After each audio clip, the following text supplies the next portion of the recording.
Shalom Uvracha, bienvenue à tous. On va parler ici avec le Pélé Yoaetz de la parole. Alors la parole, c'est quelque chose de très grand, c'est un outil énorme qu'Akadosh Baruch Hu nous a donné, qui a une puissance énorme. Et donc il va falloir bien comprendre quelles sont les différentes sortes de paroles, différents types de paroles, quel est leur impact. Alors il commence le Pélé Yoaetz en nous disant Dibour, Rubo caché ou Miauto Yafé. On dit la parole. Parler beaucoup, c'est difficile. Parler peu, c'est joli. Quelqu'un, quand il parle beaucoup, alors il risque d'arriver à dire aussi des choses qui sont interdites. Et en fait, la parole, elle se divise en trois sortes. Il y a des paroles qui sont des paroles de mitzvah. C'est l'étude de la Torah. Un mot qui réconforte son prochain. Des fois, quelqu'un, il se sent pas bien, il a une difficulté, on vient, on lui dit un gentil mot, un mot réconfortant, un mot encourageant. Il faut savoir que c'est une très très grande mitzvah. Ça aussi, ça fait partie des paroles qui sont des paroles de mitzvah, la tfila. Bien sûr, on va développer tout ça dans la suite. Ça, c'est les paroles de mitzvah. Les paroles de heter, des paroles qui sont permises. Quel temps il fait aujourd'hui? Il fait beau, c'est une parole où il n'y a pas de mitzvah, il n'y a pas d'interdit non plus, c'est une parole neutre, c'est une parole qui est heter, qui est permise. Et il y a la parole qui va être issour, la parole qui va être interdite, ça va être par exemple du lashon hara, du mensonge, de la richilut, rapporté, etc. Donc il y a trois types de paroles. Et donc il nous dit c'est pour ça que quelqu'un, avant de parler, il faut qu'il se pose la question et qu'il se dise maintenant ce que je vais dire. Est-ce que c'est une parole de mitzvah? Et si c'est comme ça, alors c'est très bien qu'il s'empresse de la dire. Ou est-ce que c'est une parole qui est neutre? Ou est-ce que c'est une parole qui est interdite? Et il devra bien réfléchir. Parce que même si c'est une parole qui est neutre, mais il pense que peut-être elle tend vers l'interdit, alors il dit qu'ils prennent pas de risque, qu'ils soient comme un muet, qu'ils disent rien du tout, pour pas rentrer dans une parole qui est interdite. Comme il est dit dans Kohelet, chapitre 6, qui colle à mal à Adam, les films. Toute la labeur d'un homme, c'est pour sa bouche. Alors ce verset il est magnifique, il a plusieurs, c'est-à-dire le verset il supporte beaucoup d'explications. C'est sûr que quelqu'un il se fatigue, il travaille pour pouvoir après avoir de quoi se nourrir, kol ha'amal à Adam les fiou pour sa bouche, mais aussi dans l'autre sens, nos sages ils ont expliqué dans le Midrash Kohelet Rabbah, sur ce verset, chez kol ra'at Adam la'olam haba ba'avour ma shechata bepiv. Tout ce qu'un homme il souffre dans le monde futur, c'est à cause des fautes qu'il a fautées avec sa bouche.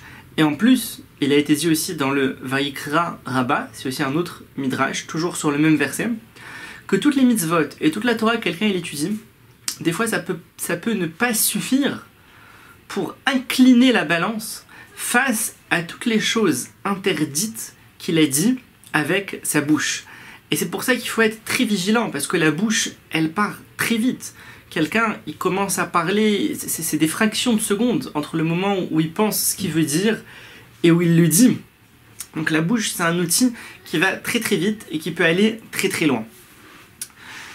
On connaît bien sûr tous l'histoire, très beau midrash, où les membres discutaient entre eux, qui est le plus fort, lui il a dit c'est moi, lui il a dit c'est moi.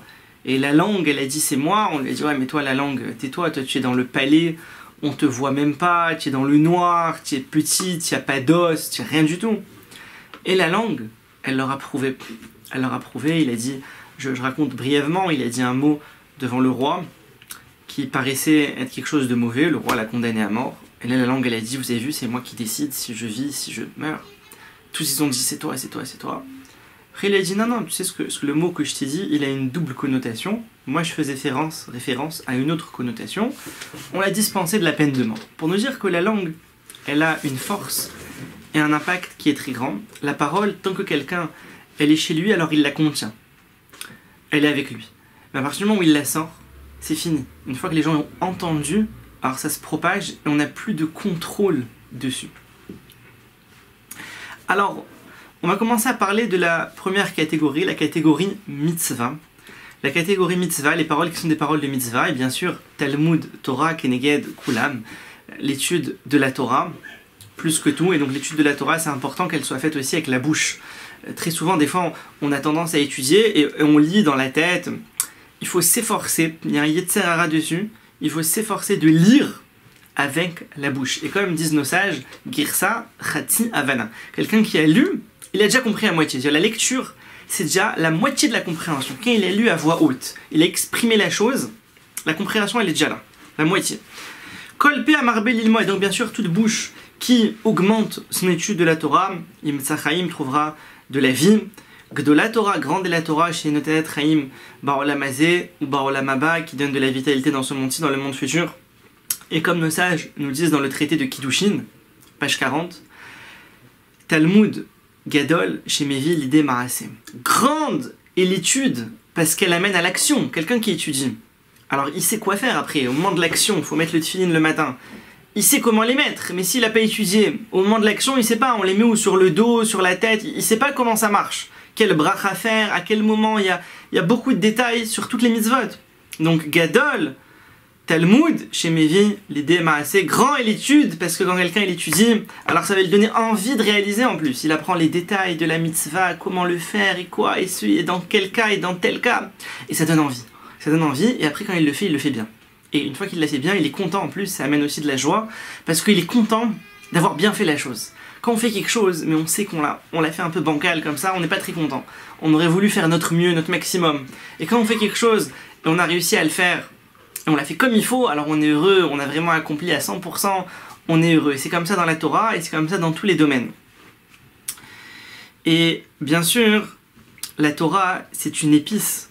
Le fait de sortir les paroles de Torah de sa bouche, ça crée des anges, et c'est une épice qui va le sauver du Yetzer Hara.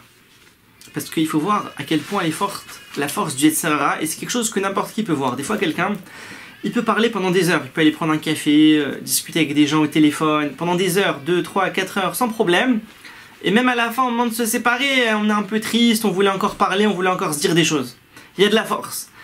Mais quelqu'un s'asseoir et étudier la Torah, des fois quand on s'assoit et étudier la Torah, au bout de 10 minutes, un quart d'heure, j'en peux plus, j'ai plus de force, ça y est, je peux plus. Mais qu'est-ce qui se passe? Tu as parlé l'autre fois 4 heures, t'étais au téléphone 4 heures avec ta tante, t'étais au café 3 heures avec ton copain, vous avez parlé, t'étais pas fatigué. Qu'est-ce qui se passe maintenant? T'as étudié un quart d'heure et ça y est, t'as plus de force. C'est le Yetzer Hara.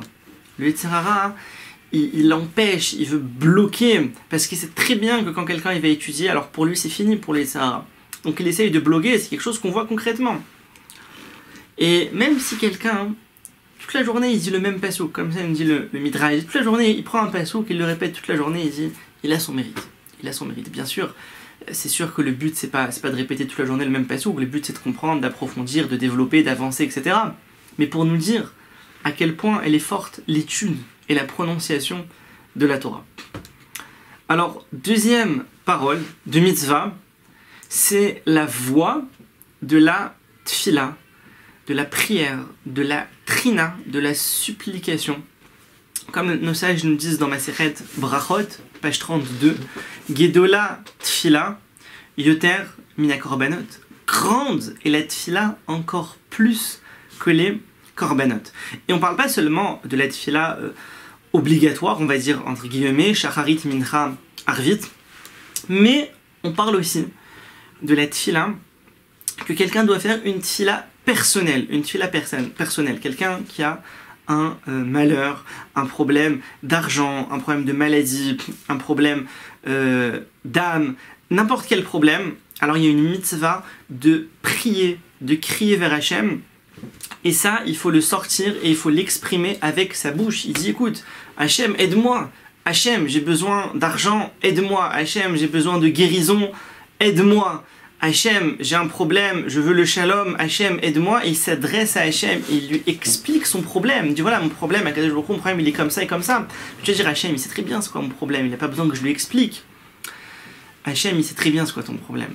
Mais le fait que tu lui expliques et que tu t'adresses à lui, alors ça prouve que tu as confiance en lui et ça crée aussi un lien. Parce que quand tu expliques à Kadosh Baruch Hu ton problème, alors automatiquement tu te lies encore plus avec lui. Et comme ça, avec la tefila, elle a la force d'annuler le décret. Il faut savoir encore plus que nos sages, ils nous disent dans le traité de Rosh Hashanah, d'Aftet Zayin, Yafa tefila ben kodem gzera ben lachar gzera. La tefila, elle est belle avant le décret et après le décret. C'est-à-dire quelqu'un, il sent qu'il y a un mauvais décret qui risque d'arriver, par exemple, il sent qu'on va le renvoyer de son travail et qu'il va avoir un problème de parnassa. Et donc, c'est bien qu'il prie avant. Il prie à Hachem, j'ai besoin Hachem que tu m'aides à avoir un travail. Mais tu as déjà un travail. Ouais, mais il sent que... Et aussi, il prie après, une fois qu'on l'a renvoyé, il cherche un nouveau travail. Alors, il prie encore à Hachem. Et c'est un exemple, mais dans tous les cas, en fait, quand quelqu'un... Il y a un problème, alors la tefila, elle est forte non seulement avant le problème, parce que des fois quand quelqu'un est pris avant le problème, alors ça peut automatiquement éviter et solutionner le problème avant même qu'il se présente. Gdola yafa tefila, ben kodem gzera, ben leachar gzera. Et comme ça, Kadosh Baruch Hu, il se déplace, Mikisé Din, du siège du Din, sur le Kisé Rachamim, sur le siège de la miséricorde. Il faut savoir encore plus que Gdola Tfila, la force de la parole de la Tfila, plus que les Marasim Tovim, comme nos sages nous disent dans le Brachot aussi, page 32, puisque Moshe Rabbeinu, quand il a voulu rentrer en Israël, qu'est-ce qu'il a fait? Il a fait des prières à Hachem. Il n'a pas dit Hachem, j'ai des mérites, j'ai fait des mitzvot, j'ai fait de la Torah. Non, il a prié à Hachem. Il a utilisé la force de la Tfila. Parce qu'elle a une force là où peut-être que les mitzvot ou la Torah n'auront pas le mérite de faire incliner la balance. Alors là, la tefila, elle aura oui la force de faire incliner la balance. Alors une autre mitzvah qui est faite avec la bouche, avec la parole, c'est la mitzvah de Kibud Avayim, d'honorer ses parents, qu'on doit respecter. En fait, c'est pas seulement ses parents, mais toutes les personnes qu'on doit respecter, qu'on a une mitzvah de les honorer et de les respecter, ses parents, ses beaux-parents, son grand frère, ses grandes sœurs, le nouveau mari de sa mère, la nouvelle femme de son père, etc. etc. Tout ça, c'est des gens que la Torah nous demande d'honorer et de respecter. Et cette mitzvah, elle se traduit avec la parole, c'est-à-dire dans la façon de parler, dans la délicatesse de la parole. Oui, bonjour, comment tu vas? Pas, ouais, hey, qu'est-ce que tu veux? Qu'est-ce que tu fais? Ça va? La délicatesse de la parole, et on retrouve ça avec Esav, avec Yaakov, quand ils sont venus pour les brachot. Et Yaakov, il rentre et il parle à son père. Il lui dit, oui, papa, est-ce que gentiment, poliment. Et son père, il remarque, il dit, mais c'est bizarre ça. C'est la voix de Yaakov, à kol Yaakov. Je comprends pas là. C'est censé être Esav en face de moi, mais j'entends la voix de Yaakov. C'est quoi j'entends la voix de Yaakov? J'entends la façon de parler de Yaakov. Oui, papa, tu veux que je te serve à manger? Pas, hé, prends ça, c'est ce qu'il y a, mange. Non, la façon de parler. Et ça, c'est une mitzvah très très importante, à tel point que il nous dit dans le Talmud, dans le Yerushalmi, dans le traité de Kiddushin, Amedaber Kashot les Aviv ou l'Imo, celui qui parle différemment à son père et à sa mère, même si on lui fait manger, il leur donne à manger Tarnegolim et Foutamot, ça veut dire des poulets bien gras, il finira au Guinom. Ça veut dire il donne, il nourrit ses parents, il leur donne les meilleurs aliments, les aliments les plus chers, les meilleures viandes, les meilleurs trucs, mais quand il leur sert, il dit allez, tiens, mange. C'est quoi cette façon de parler? Il dit il finit au Guinom celui-là. Tandis qu'à l'inverse, celui qui n'a pas les moyens, il donne à ses parents un légume, il dit ah papa, je t'ai préparé un légume, tu veux que je le coupe, je te le réchauffe. Il dit celui-là il va au Gan Eden. Pourquoi la parole? La façon de parler. Et on va finir avec un dernier point qui est la mention du Shabbat, le souvenir du Shabbat de par la parole, qui est très important. Et c'est ce qu'on fait le matin dans la Tfila, Ayom Yom Rishon, Be Shabbat Kodesh. On dit avec la bouche, on est le premier jour de Shabbat, on compte les jours de la semaine en fonction du Shabbat. Et quand on achète la nourriture pour Shabbat, on prend la nourriture qu'on achète, l'article qu'on achète, on a acheté un gâteau, du pain, on dit Zé l'Irvot Shabbat, c'est pour Shabbat. On dit avec la bouche, et la bouche elle a une force, elle imprègne l'aliment de la Kedusha de Shabbat, parce qu'on l'a dit avec la bouche, on l'a mentionné avec la bouche, et c'est pour ça qu'il y a une mitzvah de se rappeler du Shabbat durant les jours de la semaine. Donc à chaque fois qu'en semaine on parle du Shabbat, ça peut être même quelqu'un qui dit oh, on est mercredi, faut déjà faire les courses pour Shabbat. Donc il est en train de parler de ses achats de Shabbat, c'est déjà une mitzvah. Ou bien il dit on est jeudi, faut commencer à ranger la maison pour Shabbat, et donc encore une fois il parle du Shabbat, il mentionne le Shabbat. Et bien ça en soi, c'est une très grande mitzvah. Alors Bezrat Hashem, on continuera encore d'autres parties sur ce cours concernant la force et l'importance de la parole. Tevorechu, Mipia Elion, soyez bénis de la bouche d'Hashem. À bientôt.